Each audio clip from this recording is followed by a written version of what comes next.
Hello friends, this is Miss Jennifer back again for another story time with the Rappahannock Area Community Services Board Prevention Services. Today I get to read you one of my all-time favorite books, The Purple Coat. I have loved this book since I was a teeny tiny person, and I get to read it to you today. I am so excited, and I hope that you are too, and I hope that you like this book. Here we go. The Purple Coat.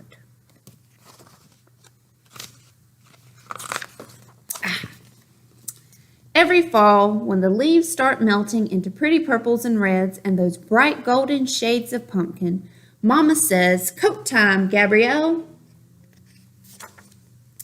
And they ride 2 trains to Grandpa's tailor shop in the city.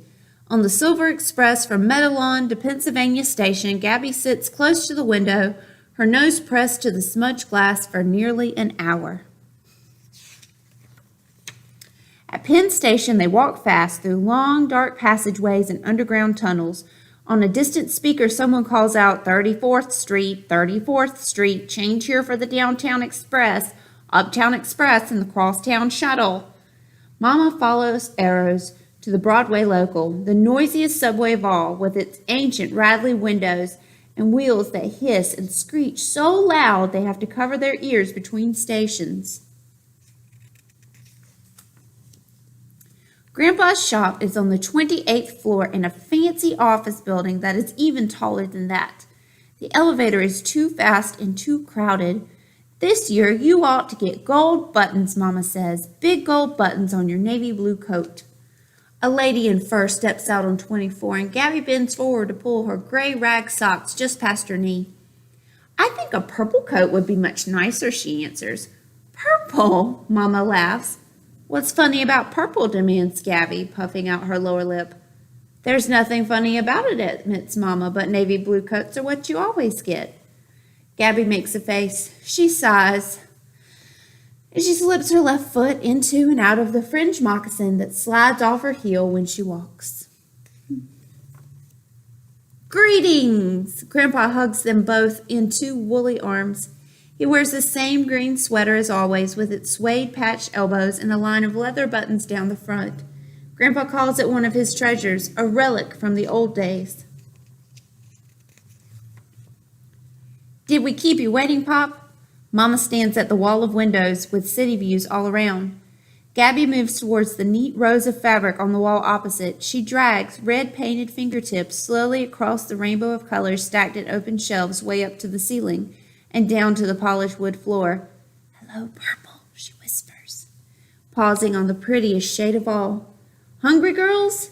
There's fun in Grandpa's eyes, magician style. He uncovers a plate of sandwiches from the corner deli. Mama laughs. "Up to your old tricks again, Pop." She reaches for a fat sandwich, eats it fast, then rushes off to do her city shopping. When she's gone, Grandpa turns to Gabby. "Salami or pastrami?" "Salami," she answers, "the same as always. Did you remember pickles, Grandpa? I even ordered extras."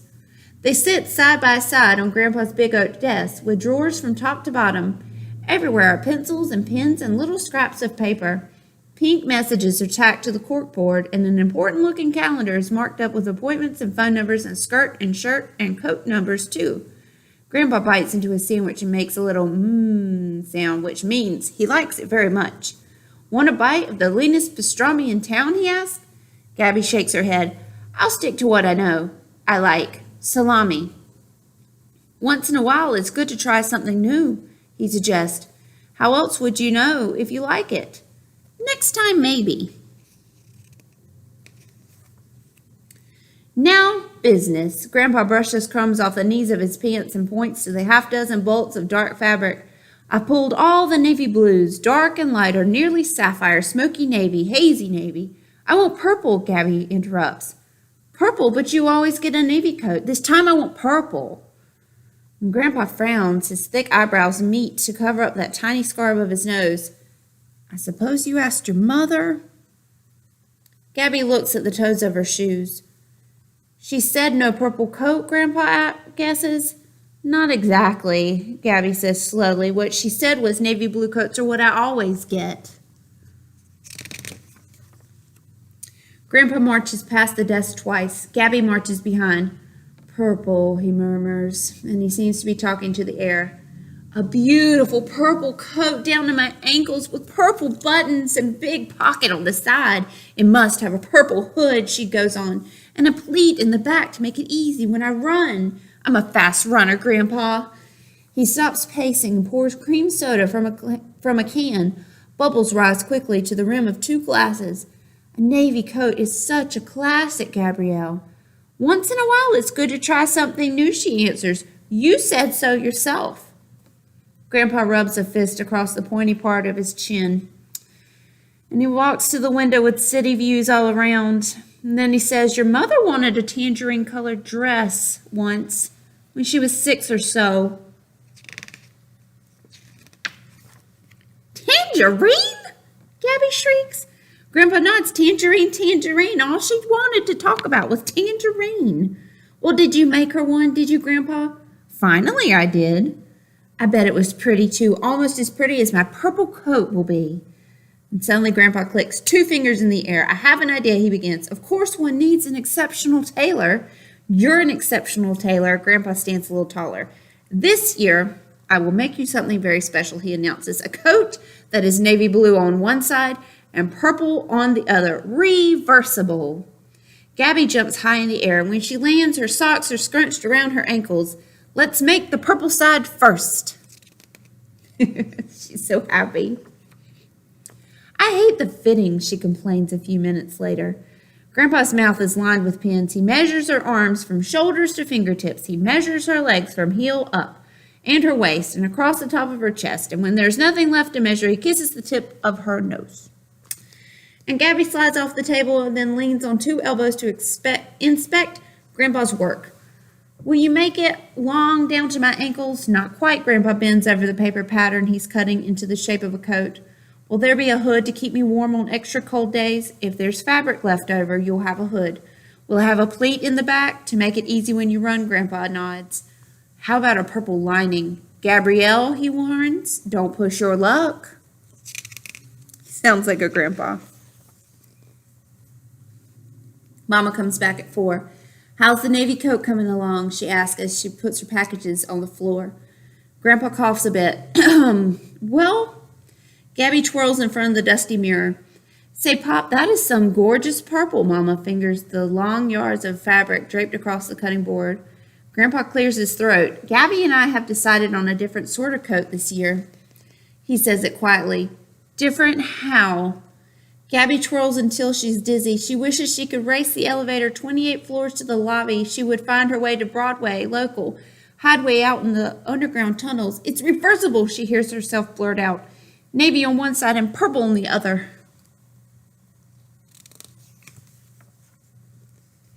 Pop! Gabrielle gets a navy blue coat always, Mommy adds firmly, with 2 rows of buttons and a half belt and back.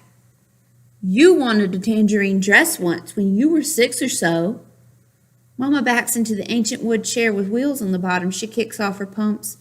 Don't you remember it had tangerine pockets and tangerine sleeves that puffed near the shoulders, Grandpa says, with tiny tangerine buttons and a frilly tangerine collar. Mama shakes her head. It was so unlike me to want a dress like that.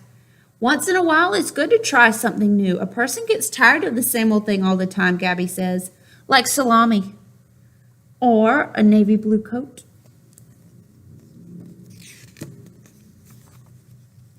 It's such a pretty shade of purple, Mama. Gorgeous. You said so yourself.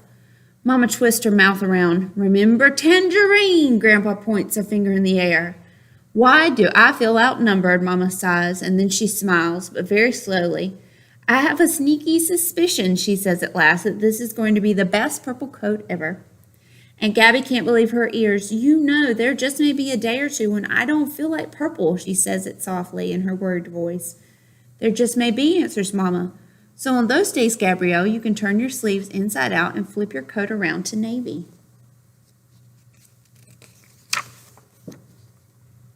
And that's just what she decides to do. She has her purple coat. I love that story. I've always loved that story. I hope you guys enjoyed it too. And I hope that you're staying happy, healthy, and making good choices. And I will see you again soon. Bye-bye.